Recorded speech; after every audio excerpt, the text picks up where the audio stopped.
Muy buenas tardes. Sean bienvenidos a este acto de la presentación de un libro de Pilar de la Era que está organizado por el Aula de Cultura del Diario Montañés y el Ateneo de Santander. En nombre del Diario Montañés y del Ateneo les doy a ustedes la bienvenida y les agradezco mucho su presencia hoy aquí porque todos estamos con el temor de contagiarnos del COVID-19 y aunque aquí estamos respetando de manera estricta la normativa, todavía hay personas que no se atreven a salir y, por tanto, agradecerles, insisto, su presencia. Agradecer también su presencia aquí a Isabel Fernández Gutiérrez, senadora por Cantabria, y al expresidente cántabro y su esposa, Martínez Sieso. Y ya sin más, vamos a empezar con la presentación de este libro de Pilar de la Era. La Real Academia de la Lengua Española define que la palabra truco tiene diversas acepciones. La primera es que cada una de las mañas o habilidades que se adquieren en el ejercicio de un arte, oficio o profesión. La segunda es que también puede significar ardid o trampa que se utiliza para el logro de un fin. Y la tercera, ardid o artificio para producir determinados efectos en el ilusionismo, en la fotografía, en la cinematografía, etc.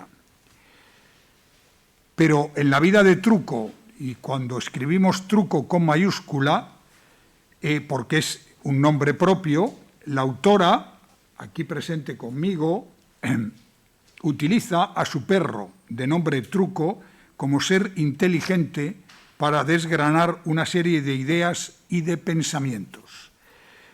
Y el sustantivo truco se refiere, en este caso, a las mañas o habilidades que se adquieren en el ejercicio de un arte o profesión. Pues bien, se puede afirmar que Pilar de la Era ha logrado una gran habilidad a la hora de narrar y especialmente en el uso del lenguaje para transmitir ideas. En muchas ocasiones, personas que tienen un pensamiento bien estructurado y denso encuentran mucha dificultad para expresar esos conceptos de manera que sean asequibles y precisos al gran público.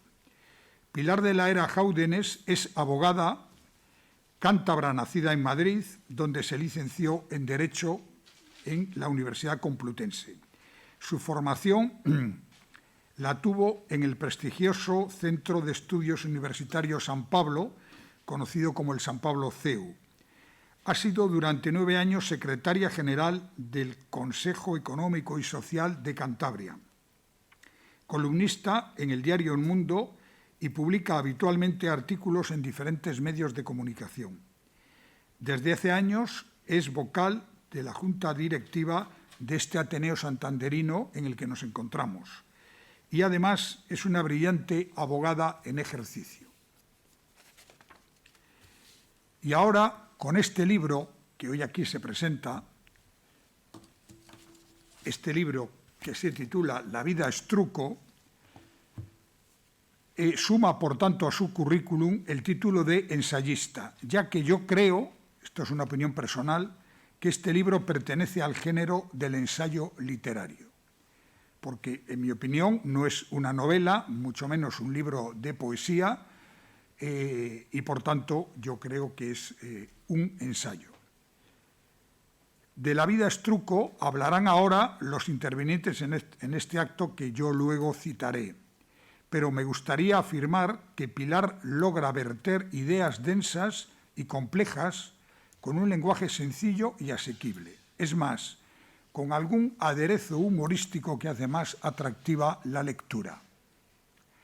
La obra está llena de aforismos que recuerdan, de alguna forma, aquel libro de Nietzsche, Así habló Zaratustra, aunque en el fondo es mucho más optimista que Nietzsche, que era realmente un personaje absolutamente pesimista sobre la condición humana. Me permito leer algunas de las frases llenas de sustancia que escribe Pilar en este libro. Lo que voy a leer a partir de ahora, lógicamente no es mío, sino de Pilar.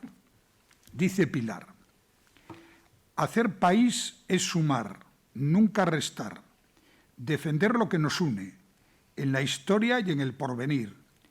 Tristemente, de facto, el castellano ya no es lengua vehicular en la enseñanza en algunas comunidades autónomas. La enmienda consagra un error histórico. Otra, luchar porque te quieran, luchar por lograr lo deseado y lucha titánica porque el resto no te considere un perdedor, luchar por no perder lo conseguido. Sigue en este libro con otras frases como esta: el mundo, tal y como lo entendemos, encierra una gran mentira, que son falsas las seguridades. Creo que esta está ahora mismo de absoluta actualidad. En el fondo somos filósofos, dos escuelas, la escuela estoica y la peripatética. Se puede decir poco más con estas solas palabras. Dice también Pilar: me ha influido mucho, aun sin saberlo, el pensamiento orteguiano de las cosas. Nunca me ha gustado la masa, ni su rebelión, ni su informidad, ni la manolería, como dice con gracia ocurrente José Enrique, ni las multitudes, donde refleja su personalidad individual. Prosigue: pero lo mejor, sin duda, es la mujer gaseosa. Entonces salía la persona idealista, la del futuro, la que tenía los pies firmemente anclados en las nubes. La amabilidad es el colmo de la elegancia espiritual. No he conocido a nadie de club de los mejores, de los excelentes, que no sea amable. Definitivamente, el arte, la creación artística, era eso, un intento de aproximación a lo natural, a los colores, al sol, al mar, a los sentimientos y a las pasiones. Hay ciertas cosas de la vida, muy animales, como la supervivencia, que no conviene olvidarlas, por muy civilizados que estemos. Al final sale Hobbes de forma rotunda. Hobbes era aquel que decía homo homini lupus, el hombre es un lobo para el hombre. Hay ciertas cosas de la vida, ¿quién nos dijo que existía el futuro? ¿Por qué nos engañasteis con él? ¿Por qué no nos dijisteis que nada, ni nadie, ni nunca se ha impuesto a la naturaleza y a la tierra? ¿Por qué? ¿Por qué no aprendimos a ver y detectar los signos de cansancio terrenales? Más adelante, en este mismo libro, dice: otra cuestión netamente española es la duplicidad, la agrupación en pares, los mayores, los medianos, los pequeños, los consentidos, los exigidos, los que mandan y los que reclaman, los rubios y los morenos, los genuinos y los que de buen carácter, los que chillan y los que callan, siempre agrupados en conjuntos biunívocos, en pares o en nones. Dice Pilar: en mi vida hay dos libros que son fundamentales, me han acompañado siempre. Son mis amigos, mis compañeros, mis confidentes, mis maestros. A veces la vida, en un guiño, te permite hacer piruetas y demostrarnos que hay cosas que no tienen precio.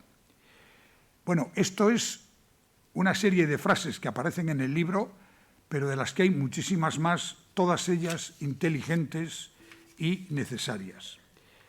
Y por tanto, estoy seguro de que tras este título de La vida es truco, que es su primera publicación, la primera publicación de Pilar de la Era, estoy convencido que vendrán muchas más, porque aquí aparece, al menos en mi opinión, un alma de escritora que tiene las dos cualidades de un escritor: la capacidad de transmitir sus ideas con un lenguaje directo y claro, nada peor que los gongorismos, y al mismo tiempo de transmitir unas ideas potentes, claras y precisas. Y ahora vamos a proseguir con este acto que, como ustedes ven, va a intervenir, por un lado, Mario Crespo, de todos conocido. Leer ahora aquí su currículum nos consumiría todo el tiempo. Que nunca se lee el currículum, entonces... No, yo no voy a leer el currículum, pero sí decirles que Mario Crespo es esa especie de hombre orquesta de la cultura en Cantabria, porque escribe bien, es historiador, es investigador, tiene una serie de publicaciones que casi le hacen Menéndez Pelayista, como él mismo ha sido un estudioso de don Marcelino, y una persona que ha escrito la historia de este Ateneo y que ese libro está aquí publicado, guardado, porque ahí está la historia de esta institución. Después de Mario Crespo intervendrá José Cobo Calderón.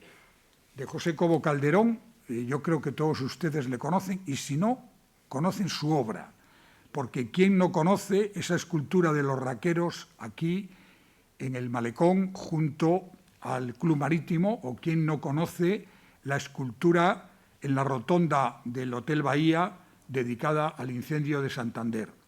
Un artista de los de verdad, completo y absoluto.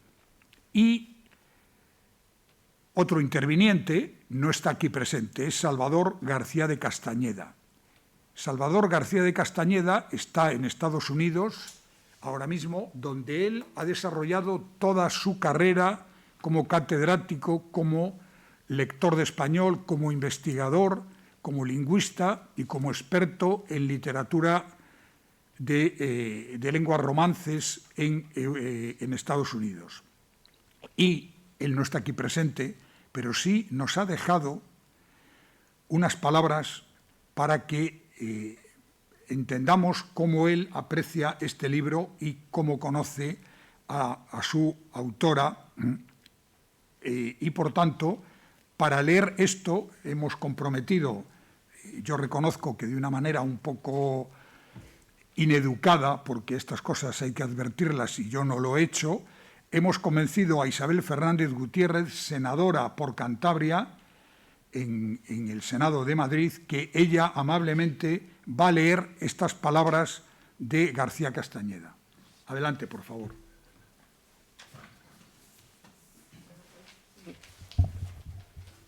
Buenas tardes.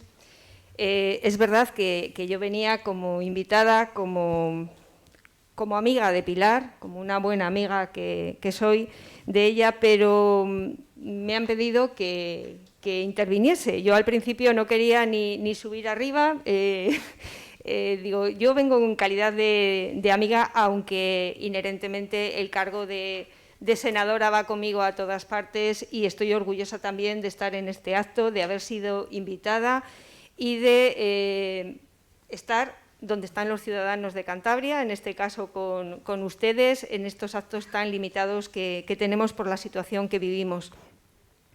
Voy a leer una breve biografía de Salvador García Castañeda que me han pasado primero. Es licenciado en Filosofía y Letras por la Universidad de Oviedo y doctor en Romance de Lenguas de California, en Berkeley. Estuvo encargado del Instituto Hispano-Árabe de Cultura en Bagdad, Irak. Ha sido profesor en San Francisco State University, en la University de Michigan, desde 1977. Es catedrático en Ohio State University, en Estados Unidos. Sus campos de trabajo son el teatro, la poesía, el costumbrismo y la novela, así como la literatura popular en los siglos XVIII y XIX. Es autor de numerosos estudios, ediciones y artículos sobre los exiliados liberales en Londres durante el reinado de Fernando VII, sobre Trueba y Cosío, el duque de Rivas, Zorrilla. Vale, gracias. Pérez Galdós, Pereda, el costumbrismo en Cantabria, las relaciones hispano-inglesas e hispano-norteamericanas en el siglo XIX y la literatura de Cordel. Es académico emeritus, profesor Cátedra Menéndez Pelayo y figura en el portal de hispanistas de la Biblioteca Virtual Cervantes. Esto en cuanto a su biografía. Y ahora voy a tratar de ponerle voz a la carta que iba a leerle a Pilar o que le iba a decir a Pilar, pero bueno, la distancia en estos casos es imposible. Querida Pilar, gracias por La vida es truco. Estas memorias de un can sabio y filósofo, pariente no muy lejano de Cipión y Berganza, y estas confesiones de su alma, de su ama Pilar, que fluyen paralelas, turnándose en recordar y en contar. Te confieso que me siento a leer historias y a ver películas sobre perros, a no saber de antemano que tienen un happy ending. Me angustian por ver el pago que les da la crueldad humana y el no poder remediarlo. Me tienen que perdonar un poquito, me cuesta leer porque se me empañan las gafas con la mascarilla, ¿de acuerdo? Mi abuelo Humberto era cazador y yo he crecido siempre con perros. De niño me llevaba en invierno a las llamas a cazar lagunejas, sordas y otras aves de paso.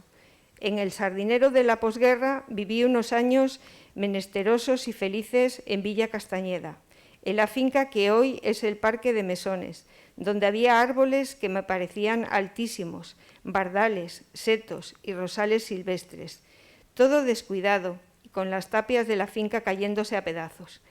Y a lo largo de la playa solitaria, la mar plomiza iba dejando troncos y tablas en la arena que evocaban naufragios. En aquella casa fueron apareciendo perros vagabundos que se quedaron con nosotros. Tony el ratonero, la curra, una perra de caza que tenía cortada una oreja, otra blanquinegra a la que Inés llamaba la perra india, el chichi. Cuando miro viejas fotos, ahí están, algunos hoy desconocidos. En Zamora y en Benavente, en Bagdad, en Madrid, en Santander, en Calic, en Beckerley, en Ann Arbor. Creo que a todos nos lo dio alguien que no los podía tener o eran recogidos de la calle, como el Chipi, al que le atropelló un coche en la calle de Argüelles. Aquí, en Columbus, en Ohio, hemos tenido a la cuca, negra con una pata blanca, de la que hizo José una entrañable escultura en barro, y al Kiko, regañón y valiente, que vivieron cada uno 17 años, y ahora a mi lado está Tocín, el único adoptado que es de raza, un mini pincher que suponemos tenga 13 años. Canes que ha dormido con Susana y conmigo, que ha lamido los platos y ha visto la tele, que ha corrido por el jardín tras las ardillas, que han estado junto a nosotros en las horas de estudio, cuyos nombres he incluido junto al de Susana y al de Tonio en la dedicatoria de más de un libro. Y ahora te pido perdón, Pilar, porque en vez de hablar de truco y de ti, me he puesto a hablar de mis canes y de mí mismo. Y lo que es peor, he caído en el sentimentalismo, en ese peligro de evocar aquel pasado mejor, que no lo fue, en la falsa idea de este Great Yesterday con la que Trump engaña a los ilusos. La vida es truco, tiene dos partes, el testamento de Truco y las confesiones de Pilar, que son dos narraciones confesionales entrecruzadas y paralelas. Hay muchas obras que protagonizan perros o que son autobiografías, como aquella popular Aleluya, las memorias de un perro contadas por él mismo. En la primera parte, el protagonista es Truco, de pelo oscuro, que vivió 14 años contigo, quien, como los canes de las fábulas, era leído y escribido y filósofo, y así pudo ser observador, imparcial y cronista. Tiene mucho que contar y lo hace en primera persona, porque puede opinar sobre el pasado, sobre la vanidad y sobre tantas otras cosas. Enjuicia a su ama y la aconseja, porque es un can sabio, como los de Calila y Dimma, que ha vivido muchos años perrunos y se permite pronunciar aforismos. Con la suerte, es decir, con la existencia, lo único importante es concentrarse en vivir, porque la existencia es tornadiza. La suerte es caprichosa y nunca se sabe por qué la vida beneficia más a unos que a otros. En esto, la opinión de Truco coincide con la de Pilar. El mundo está lleno de peligros y nos acecha lo imprevisible, un tema que aparece más de una vez en este libro. Truco nos hace confidencias, pero no es indiscreto. Revela bellos sentimientos que Pilar apenas osaba revelarnos. Conmigo, ella consiguió expresar todo el cariño y la capacidad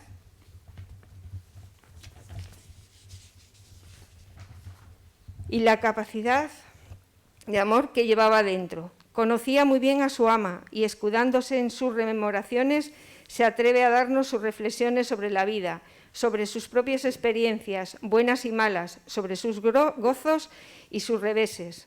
En la segunda parte habla Pilar en otro monólogo paralelo, originalmente dedicado a Truco. Me da vergüenza que la gente sepa lo que te he querido, porque me distes muchísimas cosas y has representado lo que yo más admiro, la lealtad, la dedicación absoluta, el cariño desinteresado, la falta de rencor, la constancia, la gracia, el humor, la vida sana, la naturaleza, la transparencia, cosas que faltan en el mundo de hoy. Le confiesa que he aprendido de ti muchas cosas. Escudándose en los recuerdos de un perro muy querido, La vida es truco, es una confesión de la concepción que tiene su autora de la vida, de sus esperanzas, sus alegrías y sinsabores. Es un largo monólogo que expresa el pesimismo, hijo de maldadas experiencias vitales, y el optimismo de una firmeza de espíritu que desea superación y supervivencia. A través de Truco va fluyendo tu memoria, Pilar, como la de todos nosotros. Cuanto más viejos somos, es melancolía, evocación, confesión, digresión y declaración de principios.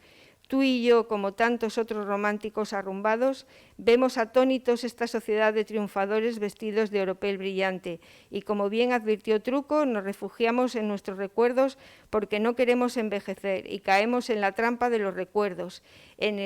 Aquel tiempo pasado fue mejor, de Jorge Manrique, pero el can estaba ahí, compañero y remedio de la soledad, testigo mudo de tantas vivencias y escuchando con paciencia esas preguntas tuyas sobre el cómo, el por qué y el para qué de tanta deshumanización, esa búsqueda tuya de unos principios hoy ausentes. Son preguntas que no tienen respuesta, en cierto modo. Truco siempre a tu lado, te la dio, enseñándote a encontrar el misterio de la vida, que viene a ser mantenerse fiel a la naturaleza y fieles a nosotros mismos.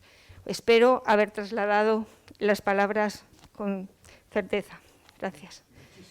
Muchísimas gracias a Isabel Fernández Gutiérrez.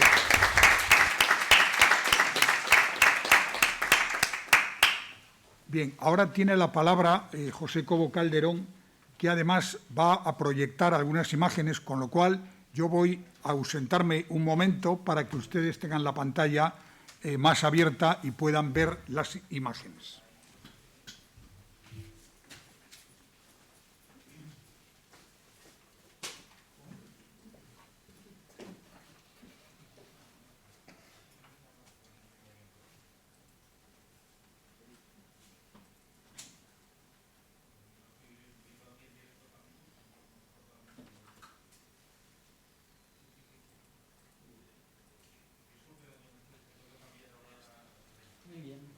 Buenas tardes a todos. Muchas gracias por venir, por venir a apoyar a Pilar en la presentación de su primer libro. Y bueno, como se ha explicado ya un poco sobre la estructura del libro, yo solamente quiero añadir que en lo que baso mi presentación es en una serie de cuadros, de pinturas, porque el libro tiene 6 capítulos, pero a partir del tercero hay un corte brusco en el cual cambia el narrador. Pasa de ser Truco a ser Pilar. Entonces, bueno, voy a ver aquí cómo... ¿me tienes? ¿Es ahí? Perdona, lo de... No funciona. ¿No funciona? A ver. Normal, es normal. Sí, no sé cómo le paso porque veo la pantalla sin más, la misma. Sí. ¿Se puede bajar un poco la luz? Ahí, ¿cómo la paso luego? Ah, ahí, sí, sí. Muy bien. Bueno, muy bien. Pues entonces El primer cuadro, que da título al primer capítulo, de los 3 primeros en los que habla Truco, es Saturno devorando a su hijo de Goya. Entonces, yo basándome en algunas cosas que dice el libro, pero después una interpretación bastante libre, he escrito lo siguiente, que espero que les guste. Al principio del libro, Truco declara orgulloso que tiene razones para la autoestima y continúa admitiendo que no es solo suyo el mérito, ya que desde hace mucho tiempo sus ancestros sabían de valores como la lealtad, la generosidad y la elegancia. Este patrimonio se lo debe en parte a sus genes y en parte a lo aprendido en su familia. Truco comienza a esbozar su vida y la de Pilar, con la que tiene mucho en común. Las 2 vidas se narran desde su fortuito encuentro. Las descripciones desenfadadas, aunque filosóficas, del perro parecen haber borrado el inquietante semblante de Saturno del título, que solo reaparecerá al final del capítulo. El paso del tiempo obliga a replantear creencias y formas de vida. La supervivencia a veces requiere matar el origen, como dice Truco, para alcanzar una suerte de liberación vital, rendirse y dejar que te lleve la corriente. Saturno devora a su hijo, a su propio ser, a sí mismo, a su pasado y a su futuro. La muerte es el fin, la muerte del hijo es la extinción. ¿Por qué hace esto? Saturno es el tiempo, pero ¿es que el tiempo puede permitirse cualquier cosa? Intentamos sondar los ojos de Saturno en el cuadro de Goya, pero se han aplanado por el horror contra el muro en el que fueron pintados originalmente. Son impenetrables. El segundo cuadro es de Mark Rothko y se titula Rojos. En él 3 gamas del mismo color se superponen en armonía, fundiéndose en los bordes. Sobre el rojo vibrante del fondo flotan un rojo más oscuro y otro opaco. Quizá le viene a la cabeza este cuadro a Truco por la armonía que siente con su dueña, porque es como la que se ve reflejado en el equilibrio de los rojos aquí pintados. En este capítulo, Truco se refiere a la sociedad, al individuo y a la vida que parece pasar indiferente ante las emociones de los perros y humanos. Estos primeros nacen más capacitados genéticamente para aceptar su fortuna, a pesar de su larga convivencia con los sapiens. La vida compartida genera sentimientos que se rozan y se superponen, siempre intensos, tal como ocurre con los rojos de Rothko, que se funden en algunas zonas y se expanden en otras. Las pinturas de Rothko invitan a la meditación, como pretendía su autor. Uno puede perderse en esos campos de color nebulosos y alcanzar un estado de conciencia diferente, quizá más elevado. Entre colores y combinaciones de colores difíciles de encontrar fuera de un cuadro. Pilar vibra con el rey de los colores, que es el rojo, y por ello Truco siempre llevaba en su reducida vestimenta de perro un trocito de rojo. El siguiente es Verde sobre morado, también de Rothko. Es, como digo, otro título de otro capítulo, el siguiente. Al final del tercer cuadro, del primer acto, al final lo he dividido yo en mi cabeza entre 2 actos con 3 cuadros cada uno. Al final del tercer cuadro, el primer acto, ocurre el momento más dramático y decisivo de la historia. Después se produce un brusco cambio de narrador por la ausencia de Truco, pero no quiero adelantarme, aún escuchamos la voz de Truco en este capítulo. La atmósfera ha cambiado en el nuevo cuadro de Rothko. De hecho, es otro cuadro completamente distinto. Continúa elevando al espectador hacia zonas incógnitas o quizá incluso espirituales. Más aún que en el cuadro anterior, las formas etéreas transportan la mente a otro nivel de existencia. La nueva paleta de colores provoca inquietud, porque muestra el vacío. Sosiega pero inquieta. Sitúa en una zona neutra, o mejor dicho, neutralizada por el pintor. Las gamas de verde y morado son opuestas. Ambos colores son secundarios. Ambos son fríos porque llevan azul en su pigmento. Rojo enfriado con azul y amarillo enfriado con azul. Ingrediente común que subyace en el relato. Una ventana de verde se abre como esperanza en medio del vacío terroso y a la vez aéreo del morado. El equilibrio se logra por oposición. Pasamos al siguiente. Es este. El de Francis Bacon. Desde su confinamiento, Pilar recurre a la memoria para expresar todo lo que ha querido a Truco, pasado, presente y futuro, como ella dice. Una confesión incómoda en una sociedad con poca paciencia para lo que no entiende. Truco se hubiera mantenido indiferente en el encierro, ajeno al desmoronamiento del mundo y a sus promesas globalizadoras. No sueña grandes sueños. Pilar sonríe al recordar a aquel cachorro que quizá por casualidad llegó un día a su casa, la belleza de su inocencia, su aire asustado y su cabezonería. Un mundo convulso detrás de las paredes de todos los edificios de todas las ciudades y pueblos del mundo. Un confinamiento forzoso de cuerpos y cerebros a punto de estallar.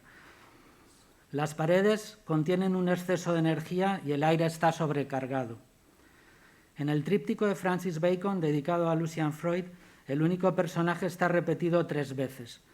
Se encuentra inmerso en un ambiente interior nocivo de color naranja.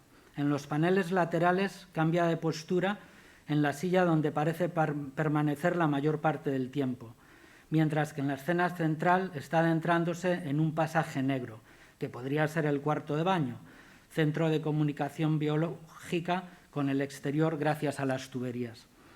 Quizá la atmósfera aquí pintada es el desencadenante de la descomposición cárnica que está sufriendo el personaje. Agente naranja en un entorno doméstico. La sombra del hombre parece más animada que la figura misma, quizás por la evaporación de la parte superior de la cabeza, que es precisamente donde se alberga el cerebro. Los paneles que componen el tríptico no podrían cerrarse como los trípticos antiguos, no encajan por ser 3 del mismo tamaño. Mejor no quedarse cerca, no sea que los marcos, ante la imposibilidad de cerrarse, se transformen en maxilares y nos lancen un mordisco que nos engulla hacia el interior del aire contaminado, aire naranja, que a estas alturas de la pandemia no nos sería tan extraño. Luego, aquí es lo que llamo yo el final del primer acto, ahí es un corte brusco. Uy, a ver si es muy sensible este aparato. Ahora, bien. Truco, el hombre es un hombre para el hombre, dice Pilar, mientras contempla impactada el cuadro de Lucio Fontana, Concept Espaciale, que da pie a esta quinta entrada. Lo líquido y lo virtual dominan el mundo. Las grandes corporaciones se han vestido de un cristal tan transparente que se elevan ingrávidos en los centros de las ciudades. Quieren ser la novia y el novio de todos. Los edificios que encarnan a las corporaciones son símbolos del poder blando que se infiltra en la sociedad y en las mentes de los ciudadanos.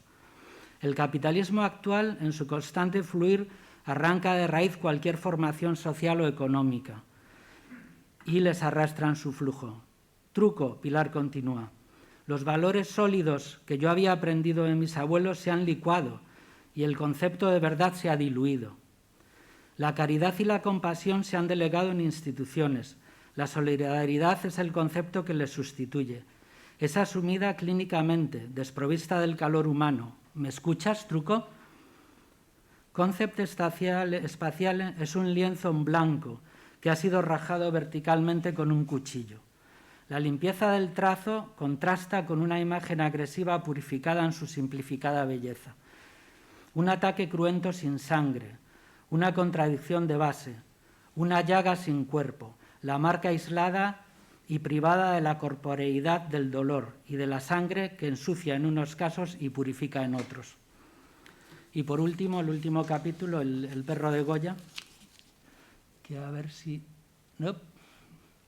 Ahí, bien. Tal como relata Pilar en el último capítulo de su libro, yo quedé atónito y desarmado ante su llanto repentino al descubrir la cabeza del perro de bronce, que en sus ojos era Truco. Como buen santanderino que soy, más algún ingrediente genético por parte de padre, no de frialdad, sino más bien de incapacidad para encarar emociones espontáneas, quedé bloqueado ante el lloro inesperado de Pilar. Me alegra enormemente que ella se haya reencontrado con su querido Truco, que lo tenga en efigie en su casa y que de esta manera le preste su pequeño homenaje. Una vez sentí pena al leer, creo que era un libro de ciencia o de antropología, que cuando los lobos se acercaron a los humanos hace miles de años, se acomodaron de tal manera que esta asociación les originó una pérdida de inteligencia. Sí, lo han oído bien, perdieron inteligencia por nuestra compañía. Me sentí entonces desconcertado y mirando a mi perro a los ojos le dije: esto no es verdad. No sé si me entendió. La diminuta cabeza del perro en el pozo pintado por Goya está abandonada, casi invisible entre la luz y la sombra que refleja el lienzo. El perro se hunde seguramente en el pozo de algún pueblo, en una construcción humana, que es el hábitat natural de los perros después de tantos milenios de convivencia con nosotros. No sabemos por qué el perro está allí luchando por sobrevivir. Su señor puede ser compasivo y amoroso, o la mayor bestia imaginable, incomparablemente más cruel que el más cruel de los lobos. Mi hermano Luis una vez me dijo: hasta para nacer perro hay que tener suerte, lo que sin duda es el caso de Truco, que vivió 14 años rodeado de amor y libre del escrutinio moralizante al que estamos sometidos sus colegas bípedos. Esto es.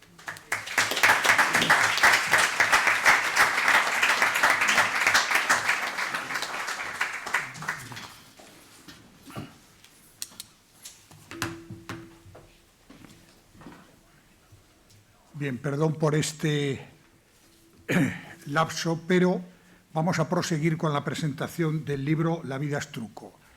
Dos cuestiones previas. Una, este libro se está vendiendo en la entrada porque luego no será fácil conseguirlo en las librerías.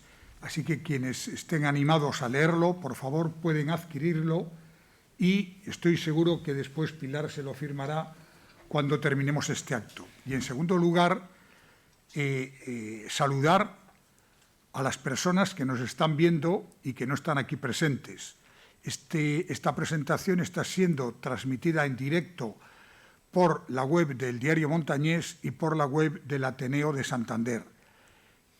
También quedará grabado y se podrá ver a través de la web del Ateneo de Santander en un par de días cuando quede hecho el montaje.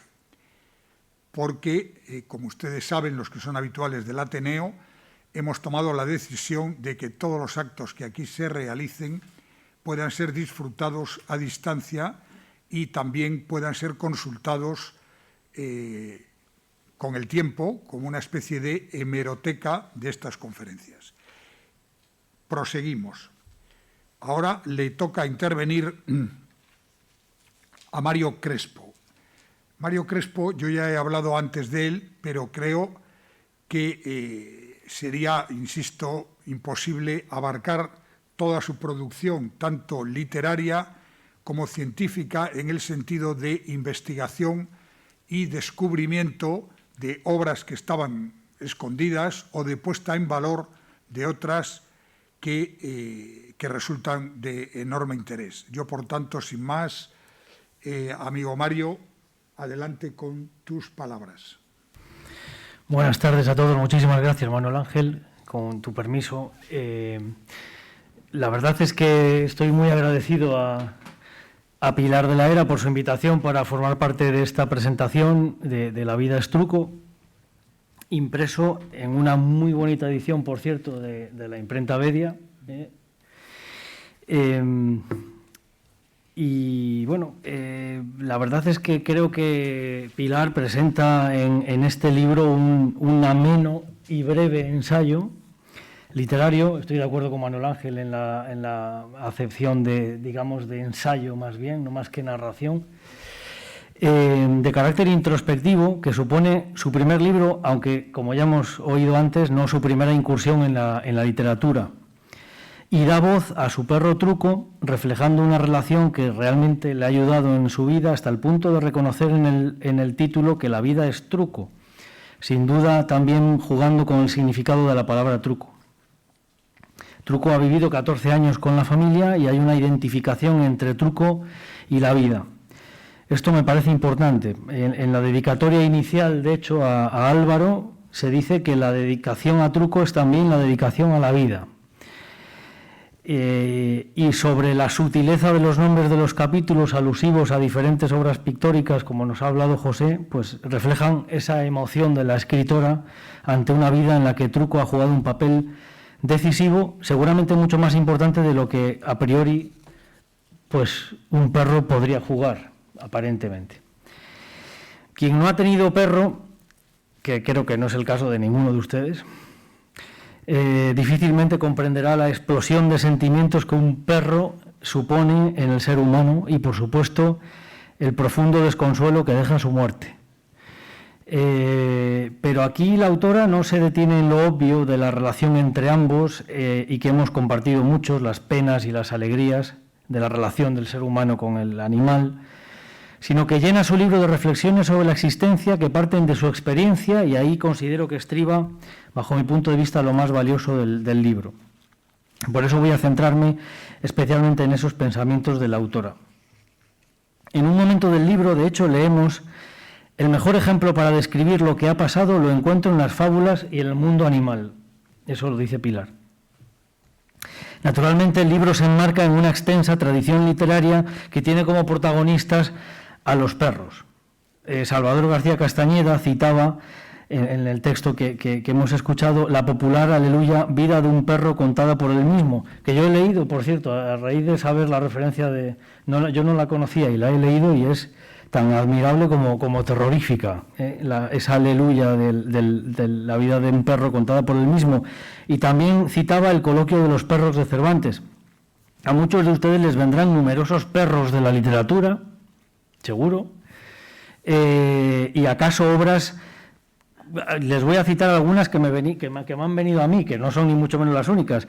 Desde luego, Colmillo Blanco, de Jack London, es una referencia sin más, ¿no?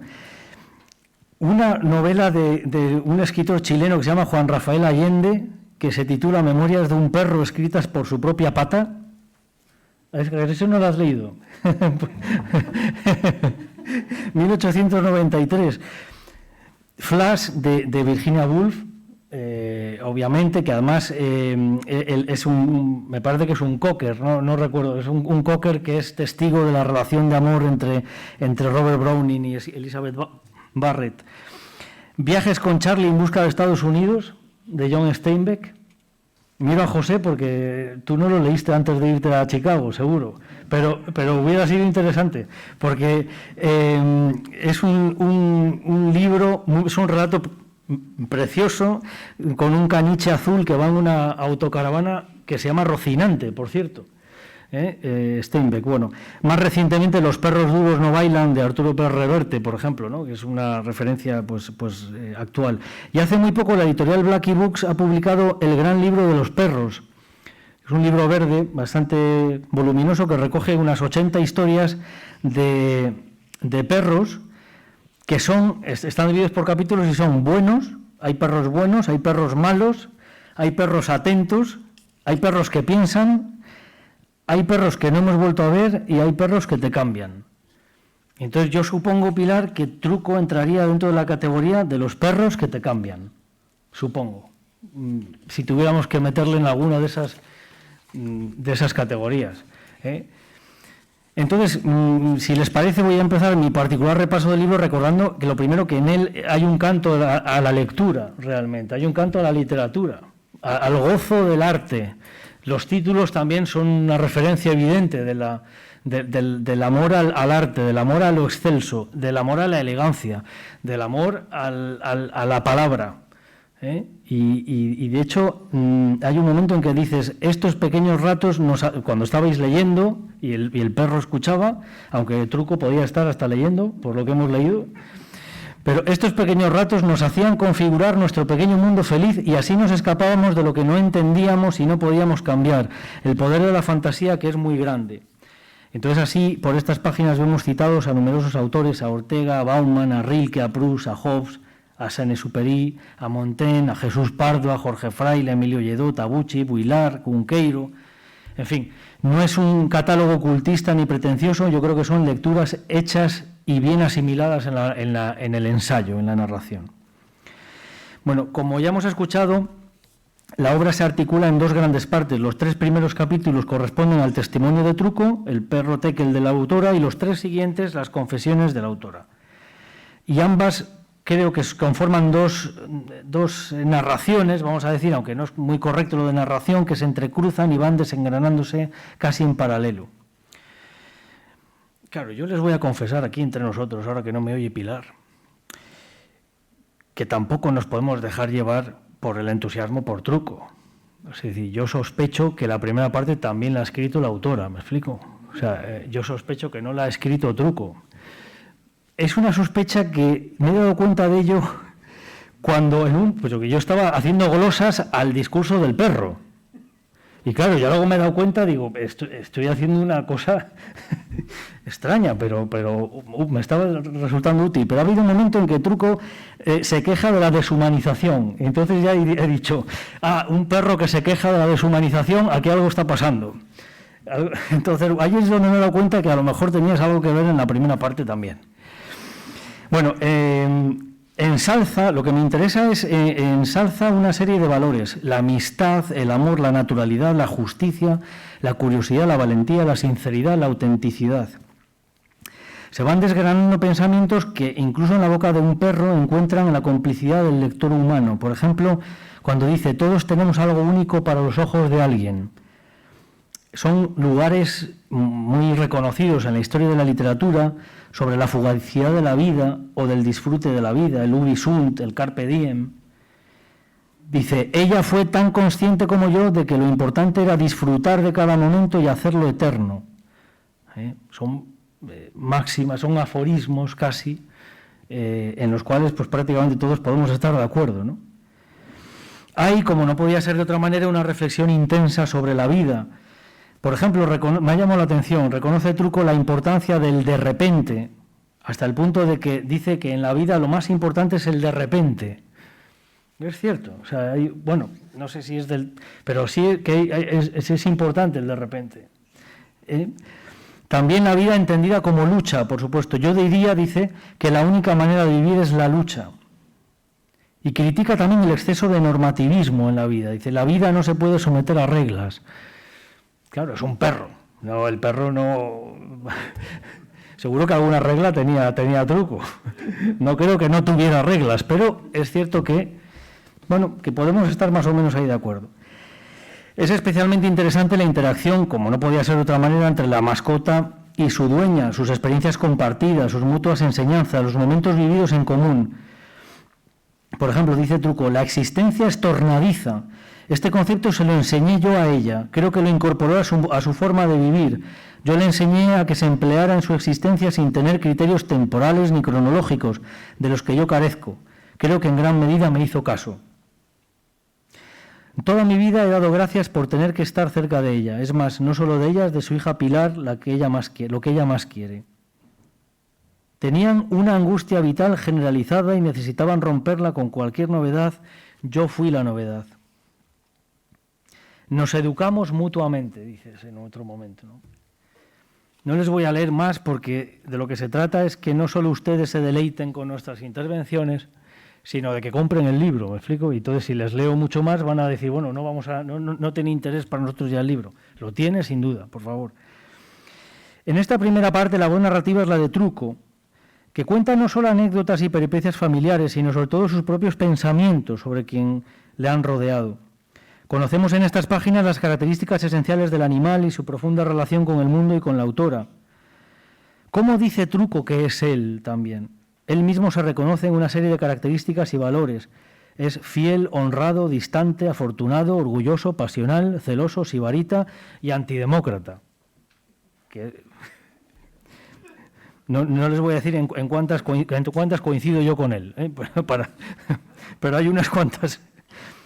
Se nos presenta como una especie de Argos, el perro fiel a Ulises, y se aproxima de esa manera a lo que él mismo habla de los mitos y los héroes como memorables protagonistas de la historia. También las palabras de Truco nos permiten ver cómo es ella. Era una apasionada de lo bonito y de lo estético. Seguía siendo positiva pese a todo. A ella también le preocupaba sobremanera el sentido ético de la existencia, los distintos comportamientos morales de las personas. A ella siempre le horrorizó la intolerancia, el sectarismo, el encasillamiento.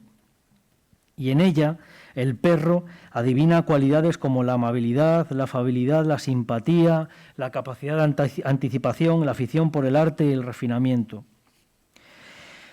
Cito un poco rápido algunas de las reflexiones de Truco que me han llamado más poderosamente la atención, porque yo creo que están sobrevolando todo el libro prácticamente. La primera gran reflexión es sobre la importancia que tiene en la vida la suerte, el azar. Por ejemplo, dice en un momento: pienso en aquellos que no han tenido mi suerte y descienden de golfos o de seres salvajes, de fieras corrupias o incluso de quienes no tuvieron el menor escrúpulo en causar daño. Está hablando de los perros, ¿eh? Te lo digo por si alguien piensa que está hablando de los seres humanos, aunque también podría ser. Bueno, lo segundo, hay en él una especial preocupación por el origen, por su propia historia, por el pedigrí. El pasado en cierta medida marca al individuo, lo determina, y de hecho más adelante hay una cierta crítica al libro albedrío. Aquí hay una referencia que me he acordado de un libro, de lo poco que yo he leído del mundo de la biología, que es un clásico, seguramente algunos de ustedes lo conocen, de Richard Dawkins, El gen egoísta, que es un libro que es un bestseller del mundo de la genética, ¿no? Sobre que la evolución en realidad no son los individuos, sino más bien los genes. Son los genes los que evolucionan. Bueno, es una historia que para mí fue realmente llamativa. Dice, lo más importante es conocer los mecanismos de la naturaleza, el manual de instrucciones de la vida, en definitiva aprender a saber vivir, conocer los misterios de la vida, que son muchos. Una tercera gran importante reflexión de Truco es sobre la impostura de las personas, una preocupación por el ser tapado por el personaje irreal al que representa. Dice, lo difícil en estos tiempos es encontrar a la persona detrás de la apariencia. Y como un cuarto grupo de reflexiones, las que tienen que ver con la individualidad frente al grupo. Aspiramos a individualizarnos, a todos nos gusta que se nos identifique. Bueno, hay un montón de ejemplos sobre ese contraste entre el individuo y el ser humano.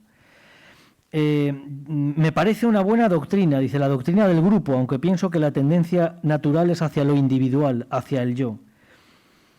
También la soledad es buena, pero en pequeñas dosis. O sea, hay como una contradicción en Truco y luego en la autora entre el individuo y la masa, ¿no? También. Aquí siempre recuerdo una frase terrorífica de una serie de dibujos animados que se llama Los Simpson, donde hay un momento en el que uno de los personajes van a quemar el prostíbulo de Springfield, y entonces uno de los personajes dice, no hay nada más justo que una multitud enfurecida. No es ninguna alusión a los últimos años en España, por favor, no, ni nada que tenga que ver con Cataluña ni nada. Bueno, en la segunda parte del libro la autora es la narradora. Uno de los aciertos narrativos del libro, y eso sí que es un acierto creo que muy notable, es que la segunda parte, aunque cambia la voz de la narración, se inicia en el final de la primera parte. Sé que anoche echaron una noche en la ópera y sale lo de la parte contratante de la primera parte y tal, pero entiéndanme, la primera parte tiene la voz narrativa, que es la de Truco, la segunda parte es la voz de la autora, y se inicia la segunda parte al final de la primera parte. Entonces eso es muy interesante porque es una reflexión muy poderosa. Son impresiones, todas las impresiones iniciales que el perro va exponiendo se van constatando en la segunda parte, cuando sea la autora quien, sin el embozo de otra voz, se confiesa abiertamente en inquietudes y preocupaciones. El sentido actual de los valores clásicos, la actitud honesta ante la vida, la sensibilidad ante los otros y las manifestaciones artísticas o el conflicto entre el individuo y el grupo son algunos de los temas de un libro que encontrará fácilmente la complicidad del lector y que deja además interesantes reflexiones sobre la actual pandemia que, por cierto, si no me equivoco, el perro Truco no llegó a conocer.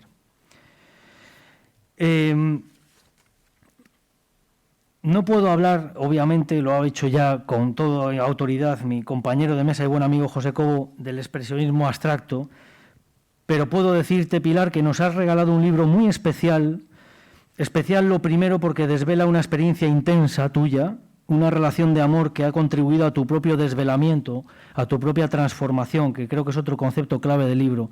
Dices, la única esperanza la aporta el cambio. Es una idea, la metamorfosis es una idea muy, muy clásica de los autores clásicos también. Este libro también es especial porque has puesto sobre el papel las preocupaciones del ser humano actual, muchas desde luego no originales, pero sin duda esenciales. La contradicción entre la naturaleza y lo establecido y normativizado, la pugna entre el individuo y el grupo, el peso de lo contingente y necesario, la búsqueda de la autenticidad frente a las máscaras. Son, a mi juicio, palabras desveladas, necesarias y desveladas a través de las experiencias y recuerdos de un día a día en que ibas viendo, en efecto, que la vida era truco. Muchas gracias.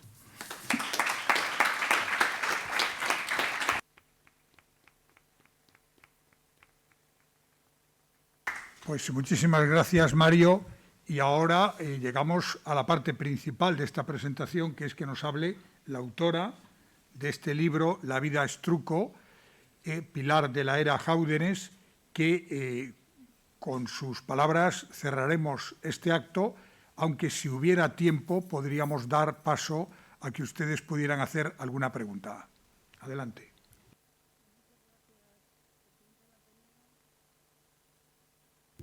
Muchas gracias, presidente del Ateneo, miembros de la Junta Directiva, Aula Cultural del Diario Montañés, amigos, amigas, señoras, señores. Un abrazo especial también para mi hija Pilar, hermanos, familia, amigos que están siguiendo todos en streaming este acto y, sobre todo, a todos gracias por el apoyo extraordinario a este libro y a esta criatura que ve hoy la luz. Me entenderán si les digo que, bueno, me falta aire porque estoy totalmente abrumada y sobrepasada de verdad por la acogida y por los comentarios que habéis hecho, que cómo no voy a estar de acuerdo, si son todos positivos, estaría bueno. Yo soy aquí el postre, pero ni en los mejores sueños había yo soñado con tener una presentación así y una acogida así, con semejantes, una compañía que es para mí un lujo. De verdad, muchísimas gracias. Yo, como digo, creo que soy el postre porque es que creo que lo habéis dicho todo, pero no obstante, os voy a explicar un poco, bueno, cómo nace este proyecto. Antes, también un abrazo fuertísimo a Ohio, virtual, desde una romántica arrumbada a otro romántico arrumbado, que es Salvador García Castañeda, porque ha sido un regalo, y muchísimas gracias, Isabel, por tu participación, un regalo, la carta, a mi juicio, de una factura, hay que leerla con calma, de una factura literaria impresionante también. Hay varias felices coincidencias. Yo coincido, la edición, yo estoy muy contenta de haberla hecho la imprenta Bedia, es muy bonita, muy cuidada y hay varios hechos azarosos. Como ha dicho Mario, en el libro yo me refiero con muchísima frecuencia al azar, porque considero que la vida, aunque haya gente de enorme valía, aunque haya gente con mucha suerte, pero siempre hay un hecho azaroso que te coloca en un sitio o en otro. Entonces, a mí me disgusta profundamente, y a Truco también, esa gente que no mira la vida con esa consideración. Si ustedes han visto, por ejemplo, Match Point de Woody Allen, verán, y yo soy tenista y deportista, muchas veces el que la bola caiga en un... es un soplo de aire, es nada. El que caiga en un lado o en otro y dé el partido ganador a un lado, a otro. Es el azar, por favor. Entonces, en ese sentido, aquí ha habido un hecho azaroso en la portada también y otro hecho mágico. Yo soy un poco esotérica, se lo voy a reconocer, y un poco mágica, y a mí soy un poco, mis amigos me dicen conspiranoica, etcétera, pero bueno, lo soy. A mí cuando me llamó mi sobrino, esta portada la ha hecho mi sobrino, es un diseñador muy joven que está empezando, Rafa de la Era Arteaga, y esta portada tiene el duende lorquiano, porque está diseñada en la casa donde veraneaba Federico García Lorca, en su casa familiar, que fue una casualidad. Y también es una casualidad después de haber oído la carta de Salvador García Castañeda, que Truco, donde paseó toda su vida, o sea, todos los días, es la finca de los abuelos de Salvador García Castañeda. Entonces me parece que es una curiosidad muy afortunada. A estas alturas, ustedes ya saben que estoy completamente de acuerdo en que, bueno, aunque Truco yo no sé lo que quería ser, porque Truco al final es un proyecto personal que se inició antes de la pandemia, pero que iba a la velocidad de la diligencia de John Ford, antes de que llegaran los indios. O sea, iba muy lento, porque yo trabajo, estoy liada y claro, pues iba encontrando ratitos para poder escribir. Iba a una velocidad que hubiera tardado 40 o 50 años en escribir. Pero ¿qué pasó? Que vino la pandemia y entonces pensé, bueno, pues me pongo a ello y de ahí surge, de ese tiempo, surge el poder terminar el libro. La mayor parte del libro está escrita durante la pandemia. El libro es un homenaje a Truco y un agradecimiento.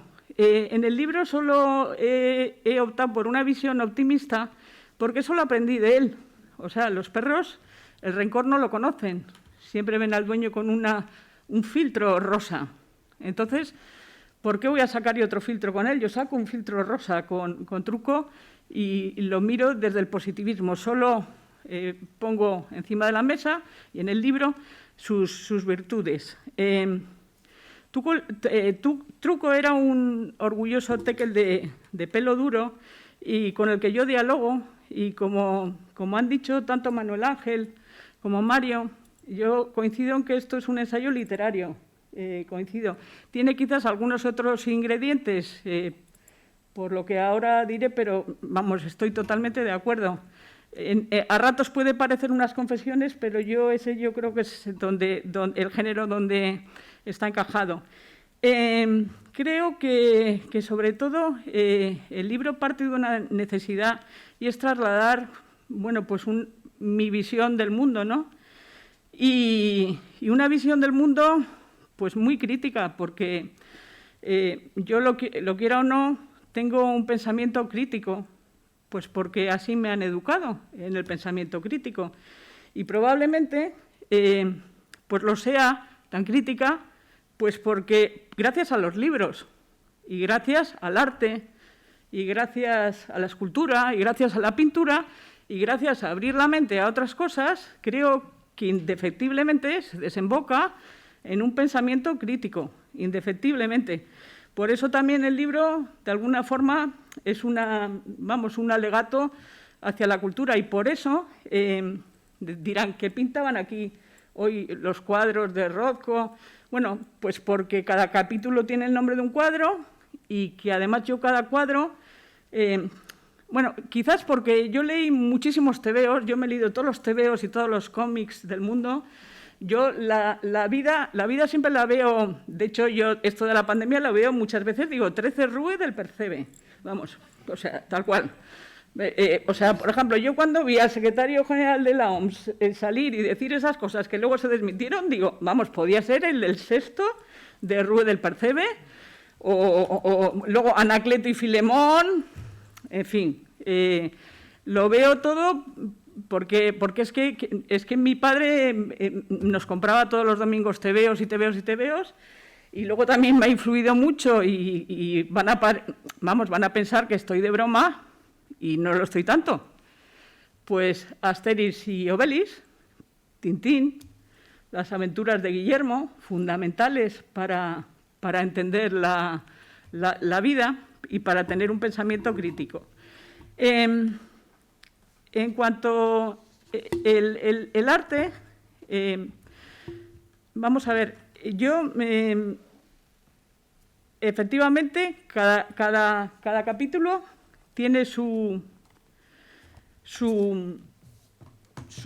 obra de arte correspondiente y lo asocio también mucho a los sentimientos. Todos los de Goya, por ejemplo, Saturno devorando a sus hijos, pues son evidentemente momentos muy duros. De hecho, la aparición de Truco en nuestra familia fue un hecho muy benéfico, por eso también este libro es un libro de agradecimiento. Y luego también tiene un momento muy trágico, que es su desaparición. El estilo del libro, efectivamente, les voy a contar una cosa. Yo llevo escribiendo 60 años, que son los que cumplí este año. Entonces, he escrito un libro. He tardado 60 años en escribir un libro. Viene a ser una página por más o menos al año, una cosa así.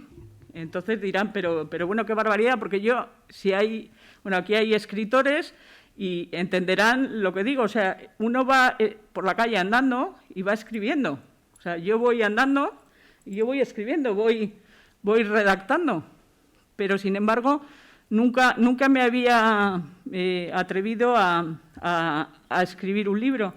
Y cuando llego a la conclusión de que hay que escribir un libro, en primer lugar, por el impacto emocional que supone Truco. Luego, mi horror con el pensamiento crítico ante un montón de cosas que ocurren en el mundo y que me obliga a replegarme hacia la individualidad y hacia mi propio pensamiento, porque yo creo que una cosa que se reivindica también en el libro es justamente la libertad, pero la libertad no son nada más que la libertad de pensamiento, es decir, lo que uno pueda pensar y pensar hacia sí mismo. O sea, ¿por qué voy a tener que pensar yo lo que me dicen otros, no? Y aquí es una invitación, La vida es Truco, a que todos pensemos. En mi caso, el libro, de verdad lo digo, es un intento humilde de aportar mi pensamiento. Pero para aportar ese pensamiento, yo he tenido que mirar mucho hacia mí yo, a preguntarme cómo veo yo las cosas. Que no es ni más ni menos que lo que se preguntaban hace más de 2000 años los griegos, y que son preguntas que siguen sin resolverse. O sea, no podemos seguir acostumbrados a que nos trasladen las preguntas, nos trasladen las respuestas, y en el siglo XXI, los ciudadanos hoy, resulta que seamos pues los más tecnológicos, los más avanzados del mundo, pero, sin embargo, difícilmente sabemos muy bien las cosas o sabemos esbozar ni siquiera las preguntas que nos inquietan ante nuestra propia existencia. Es que la existencia es una, ¿no? Entonces, para eso, ¿qué ocurre? Que para hacer eso, yo me ha preocupado mucho, y Manuel Ángel y luego Mario está bien precisado. Es importante el lenguaje, ¿no? Yo el lenguaje es un lenguaje que he pretendido que sea sencillo, y hasta que no he alcanzado ese nivel de lenguaje sencillo, yo no me he lanzado a escribir. ¿Por qué? Pues porque yo quería que mi lenguaje fuera un lenguaje transparente y un lenguaje invisible. Esto no lo digo yo, sino lo ha dicho Jorge Luis Borges. Es decir, yo no quiero taparme detrás de mi estilo, yo no quiero taparme detrás de artificios ni del barroquismo. Yo quiero que, si fuera un puente, pues fuera el más ligero del mundo, que fuera mi lenguaje, es un vehículo. Somos palabras, somos lenguaje, somos sentimiento y somos pensamiento. Pero lo más importante de todo es el pensamiento. Entonces, la forma de trasladar con potencia un pensamiento es utilizar un lenguaje que prácticamente pues no se vea. Entonces, en ese tránsito hacia ese lenguaje, en el que a mí me ayudó mucho el columnismo en el mundo, pues es una gran escuela, porque en el columnismo uno se obliga a escribir un texto en el que, bueno, como al final tienes muchas cosas que decir, vas depurando el estilo, y al final yo me empecé ahí a dar cuenta que es que el estilo se puede depurar de una forma impresionante. Y les voy a poner un ejemplo. Les voy a poner un ejemplo de novela, ensayo, comedia, tragicomedia, que es el siguiente. Es un telegrama. Entonces lo manda durante la etapa franquista, lo manda un hermano de Cirilo Cánovas, que fue nombrado ministro. Entonces este telegrama dice: te lo juro por la memoria de mamá, Cirilo, ministro, punto. Esto es un ensayo, un titular, una historia, una comedia, lo dice todo. Es un lenguaje súper sencillo, pero está contando, vamos, de Cirilo, todo el asunto. O, por ejemplo, si aquí hay cinéfilos y alguno hay, si yo digo Tora, Tora, Tora, ¿dónde nos vamos? A Pearl Harbor y a los bombardeos. Automáticamente, al decir Tora, Tora, Tora, que es tigre en japonés, automáticamente, ¡guau!, un montón de imágenes. Bueno, pues en esa fascinante aventura he estado empeñada yo con Truco, que me ha ayudado para utilizar ese lenguaje de esa forma. Hasta el punto que casi para mí el lenguaje se ha convertido en una obsesión, ¿no?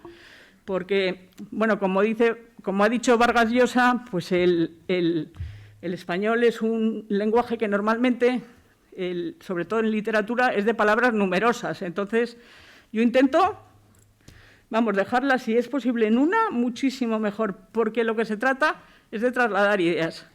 En cuanto ya al objeto del libro, bueno, pues Truco, estoy de acuerdo, Truco era un filósofo y Truco es muy parecido a los perros cervantinos de Cipión y Berganza. Truco era además un amante de la justicia. Como dice él en el libro, para él la lealtad era como un juramento hipocrático. Truco no entendía el valor del dinero, para nada. De hecho, él llega a afirmar que siempre, dice Truco, siempre me pareció la del dinero, una curiosidad, una rareza. Tampoco acabé nunca de entenderlo, de verdad que no. Nunca he entendido por qué quien atesora muchísimas monedas tiene esa especial relevancia o consideración social. Al fin y al cabo, se trata de un apego, y para ser una persona justa y decidir con sabiduría y de forma ecuánime, es necesario estar muy desapegado de toda veleidad económica. Truco tampoco entendía lo del deporte. Es que no lo entendía, porque él decía que, claro, que en su familia el perro más veloz no entrenaba todos los días y que tampoco lo miraban con una especial consideración. Tampoco entendía, como ha mencionado Mario, el normativismo y de alguna forma en el libro, pues Mario lo ha señalado, pues contrapongo como una dualidad. O sea, Truco me cuestiona a mí y Truco con una ironía también cuestiona al humano y yo a él. Es obvio también que a Truco lo he utilizado no solo como homenaje, que es lo primero que es, sino también como trasunto. Y sobre todo lo que intento trasladar, una pequeña ayuda o un pequeño intento para que recuperemos urgentemente esa obsesión. Primero, que abandonemos esa obsesión que tenemos en el mundo todos por ser zorros, nadie quiere ser gallina, ahora todo el mundo quiere ser zorro. No puede ser, y abandonar e intentar buscar la capacidad de pensar que esa es individual. Es decir, nos han trasladado mal la idea cuando se habla de filosofía, filosofar, el pensamiento, la sabiduría, pensamos que es que hay que hablar sobre cosas muy sesudas, y es que esto es una cosa que no es correcta. Aristóteles hablaba lo mismo sobre un bogavante que sobre la justicia, que sobre la verdad. Voy acabando con un mini asunto muy serio. También me gustaría hacer una llamada hacia el maltrato. Los perros son seres muy nobles, llevan 14.000 años de lealtad hacia el ser humano. Vivimos bueno, en una sociedad muy bronca, muy violenta, muy agitada, pero en estas Navidades probablemente la gente compre muchos cachorros y luego los abandonen. La pasada semana, aquí hay alguien presente que me contaba cómo con el temporal que hubo en Santander había un caballo encerrado en barro y ahí estuvo varios días muriéndose. Yo me parece que son cosas que, lo siento, pero me parece que es una sociedad bárbara. Que España esté en la cabeza de esto en Europa me parece un disparate. Yo ahí por eso quiero, yo no soy animalista ni muchísimo menos, pero sí que les pido que si ven algún comportamiento cerca de ustedes, por lo menos vamos a ser un poquito más humanos y por lo menos vamos a decir no, vamos a ser individuales, porque en La vida es truco yo también intento que un canto a la individualidad, a la individualidad. A Truco no le gustaba nada la burguesía, nada, nada. A Truco le gustaba o el pueblo llano o la aristocracia, porque además él era un esteta, como dice en el libro, yo soy como Rilke. Entonces, por favor, es urgente no solo recuperar la capacidad de pensar, sino también la capacidad de organizarnos y pensar, aunque sea pensar cómo queremos vivir, la capacidad de tener un pensamiento libre, un pensamiento que opina, un pensamiento que tiene criterio ante las grandes cuestiones que son las de siempre. La vida no es lo que nos están contando muchas veces, la vida es lo de siempre, 3 cosas. Nos encaminamos, si no, a una sociedad 5G que es urgente que lleve esa parte. Yo he echado muchísimo de menos durante la pandemia, no solo los científicos, que todos científicos, digo, ¿y los pensadores? ¿Dónde está la gente que piensa? Pero que pensador, todos los que estamos aquí podemos pensar, vamos a pensar y expresar una opinión. Y yo espero que hoy lo que yo estoy diciendo, luego vayan a su casa y digan, pues esta señora no tiene ninguna razón. Eso es pensamiento crítico, por esto. Es que la sociedad se tiene que acostumbrar a esto. En fin, recuerden que solo somos 3 cosas: pensamiento, lenguaje y sentimiento. Y desconfíen quien enmascara su lenguaje.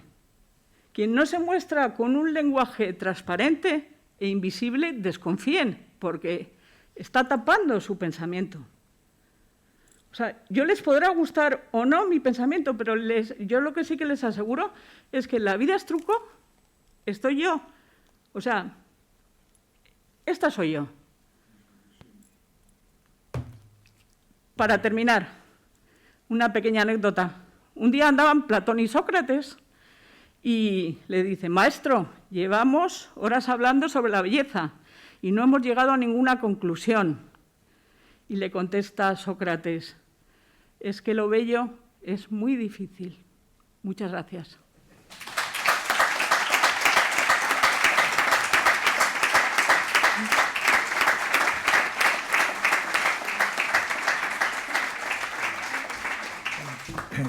Bueno, muchísimas gracias, obviamente, a Pilar, pero también a Salvador García Castañeda, que además ha tenido la voz de Isabel Fernández Gutiérrez, nuestra senadora, que ha puesto voz a este intelectual.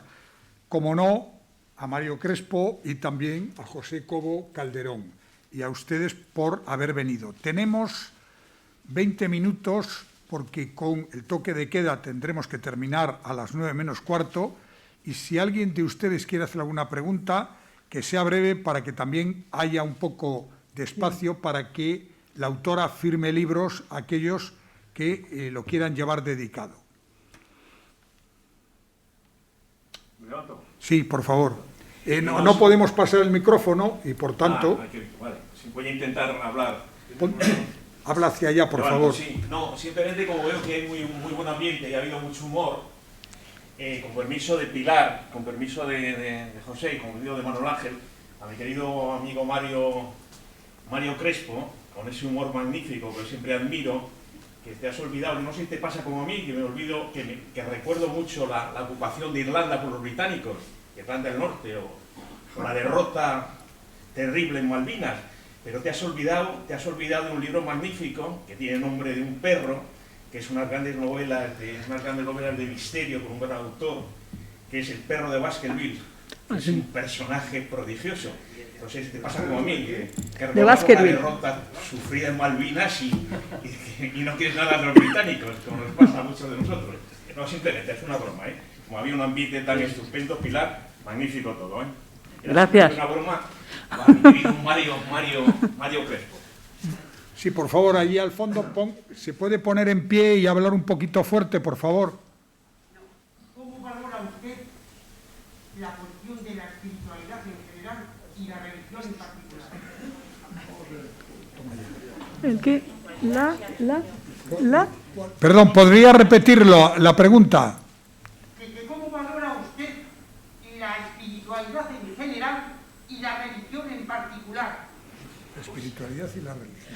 Bueno, yo en el libro, es decir, yo todo eso lo resumo en un sustrato, es decir, yo me confieso en eso liberal, pero sin embargo creo que hay una cosa común a todas las religiones del mundo y a la espiritualidad muy necesaria, que es la ética universal. Es decir, dependiendo de cada lugar donde uno nazca o incluso de sus propias circunstancias, en este libro se utiliza el método historicista de Ortega, yo soy yo en mi circunstancia, es decir, lo de la religión muchas veces también hasta puede ser, depende de dónde nazca uno, tiene una religión otra, depende de quién, pero lo que es común a todo el mundo, a todos los pueblos, es los principios, los valores, los básicos, que son los que se defienden aquí, la justicia, la igualdad, la libertad, la belleza también. Entonces, no sin pronunciamientos religiosos que yo creo que han dado origen quizás a... Yo, por ejemplo, no tengo en voz en decirlo, soy católica, pero desde luego no... O sea, creo que en estos tiempos hay que hablar más de principios, valores y de ética universal, en el sentido más clásico de la palabra, más griego. Bien, pues muchísimas gracias, no solamente, insisto, a los que han intervenido aquí en la mesa, sino a todos ustedes por estar aquí y también especialmente a quienes nos están viendo todavía a través de Internet en streaming, tanto en la página del Ateneo como en la web del Diario Montañés. Ya sin más, y con este agradecimiento, yo pido un aplauso para la autora y recordarles que a partir de ahora pueden acercarse para que firme libros y también recordarles que, por favor, no quedemos aquí en el pasillo formando grupos para evitar cualquier tipo de contagio. Muchísimas gracias y buenas noches.